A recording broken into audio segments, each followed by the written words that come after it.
नमस्ते। मैं प्रतिज्ञा हाजिर हूँ आप सबके सामने कहानी अगर तुम साथ हो के भाग 12 के साथ। इतने में धृति बाकी सबके साथ अंदर आ चुकी थी। उसकी चाची ने जैसे ही अलंकृता को देखा वो बोली, बाप रे, लड़की कितना दुबराई गई है। पसनी तो हो गया है ना? कुछ खिलाती पिलाती नहीं हो इसे? धृति ने ना में सिर हिला दिया। खिलाते हैं चाची, सब्जियों को उबाल कर मसल कर खिलाते हैं। अरे फिर इतना कमजोर काहे है? कौन कहेगा 1 साल की होने को है? हाँ, और अभी तक चली काहे नहीं? हमारी नीलम का लड़का देखो 10वें महीने में चलने लगा था। चाची, सारे बच्चों का अलग अलग होता है, ये पूछे थे डॉक्टर को, उन्होंने कहा ये साधारण है। धृति की माँ ने भी अलंकृता के पैर छूते हुए कहा, और ये एकदम पोले पैर हैं, ठीक से तेल मालिश तो होता ही नहीं होगा, तो चलिए कैसे?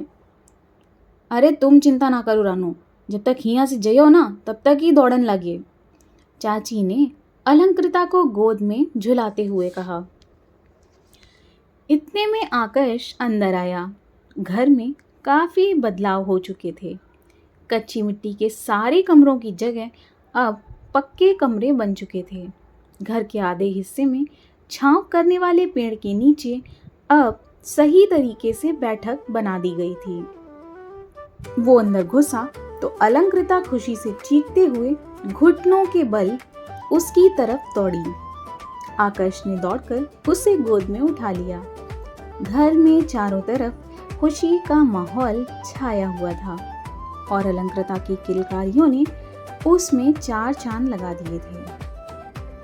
आकाश ने भी कुछ देर आराम किया, सबके साथ बहुत सारी बातें की, पुराने किस्से याद किए और फिर शाम होते ही रज्जन के साथ फैक्ट्री की तरफ निकल गया। फैक्ट्री लंबे समय से बंद थी। यार इसकी सफाई करवाओ, देखो जो भी सफाई वाले मिले गांव में 2 से 3 दिन में डेंट पेंट हो सब हो जाना चाहिए, पुताई भी होनी है। और हाँ सुनो, मुझे गांव वालों से कुछ बातचीत करनी है, कैसे काम बनेगा? डैड ने बोला था चौपाल वगैरह। अरे अब कहाँ बैठती चौपालें जिज्जा, मोबाइल इंटरनेट का ज़माना है। अब तो पीछे घर वाले ताऊ भी मोबाइल पर ताश पत्ती खेलते हैं, कहते हैं इसमें 4 लोगों का भी ज़रूरत नहीं। उसने कहते हुए खीसें निपोड़ दी। ओह, फिर कैसे काम बनेगा? अरे आप बताओ, हम अभी इंतजाम करवा देंगे। गांव का एक ठो ग्रुप बना है व्हाट्सएप पे, विलेज टॉक्स के नाम पे, उसी पर डाल देंगे। आप बताओ बस कब मिलना है? कहते हुए रज्जन ने अपने फोन पर गांव का व्हाट्सएप ग्रुप खोलकर आकाश की तरफ बढ़ा दिया। आकाश ने उसके हाथ से फोन लिया। ग्रुप का नाम विलेज टॉक्स था, जिसमें विलेज की स्पेलिंग VILEJ थी और टॉक्स की TAAKS। आकाश ने माथा घिसा। ग्रुप में करीबन 80 सदस्य जुड़े हुए थे। उसने नीचे स्क्रॉल किया। क्या ही ज़बरदस्त चैट पड़ी थी। किसी ने लिखा था, अरे आज पप्पू प्यारे की लौंडिया रिमझिम छगन हलवाई की दुकान पर चटोरे लाल के साथ समोसे खाते पकड़ी गई। पप्पू प्यारे ने क्या बेल्ट सुताई की उसकी। नीचे किसी ने लिखा था, ये चटोरे लाल ना बहुत हरामी आदमी है, लल्लन की दुल्हन को भी जलेबी खिला रहा था एक दिन। किसी और न्याय संहिता में विश्वास रखने वाले ने लिखा, प्रधान जी को बोलना पड़ेगा, अब ऐसे काम थोड़े ना चलेगा। प्रधान जी को बोलने से क्या होगा? थाना, पुलिस, चौकी साला खिला पिला देगा सबको। हम तो कहते हैं चौक पर मिलकर लठ बजा दो सब, एक ही बार में दुरुस्त। यह किसी ऐसे व्यक्ति का मैसेज था जिसका न्याय प्रणाली से विश्वास उठ चुका था। लोग ग्रुप में बार बार चटोरे लाल को टैग करके गालियां भी दे रहे थे। आकाश की आंखें चौड़ी हो गईं।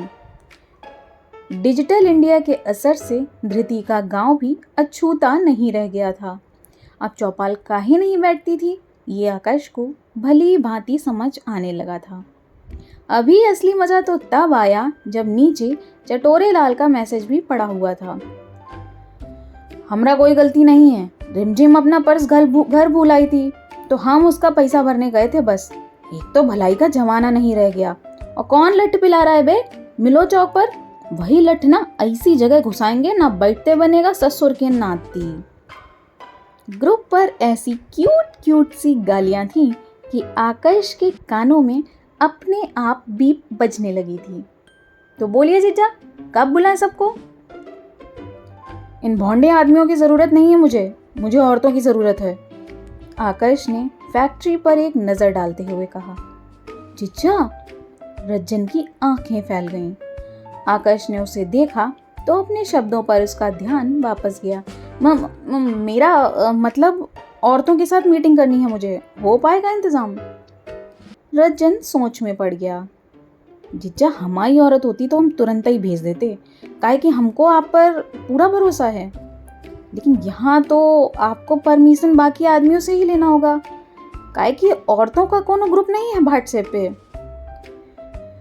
क्यों भाई, इस ग्रुप में सारे आदमी ही जुड़े हैं क्या?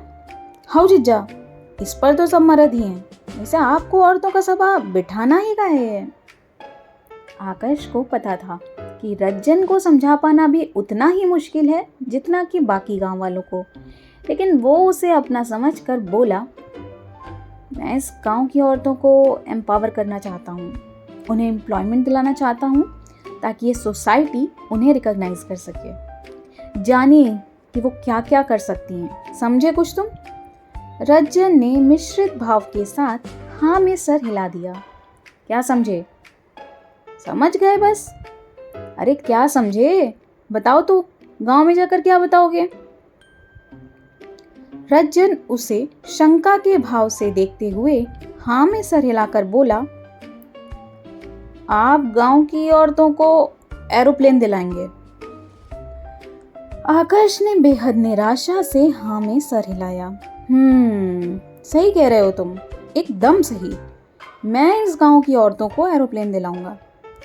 वही तो बचा है उनके जीवन में। रज्जन सर खुजलाते हुए बोला, पर जीजा, क्या करेंगे वे एरोप्लेन का? मने आप कहीं खिलौना वाला हवाई जहाज की बात तो नहीं कर रहे?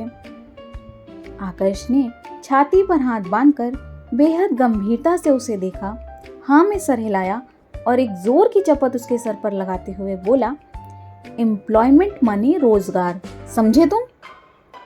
पर जीजा, यहाँ कोई अपने घर की औरतों को काम पर नहीं भेजने वाला, हम लिख कर देते हैं। औरतें काम करने लगी तो घर का चूल्हा चौका कौन करेगा फिर? रज्जन उस गांव को और गांव वालों को अच्छी तरह जानता था।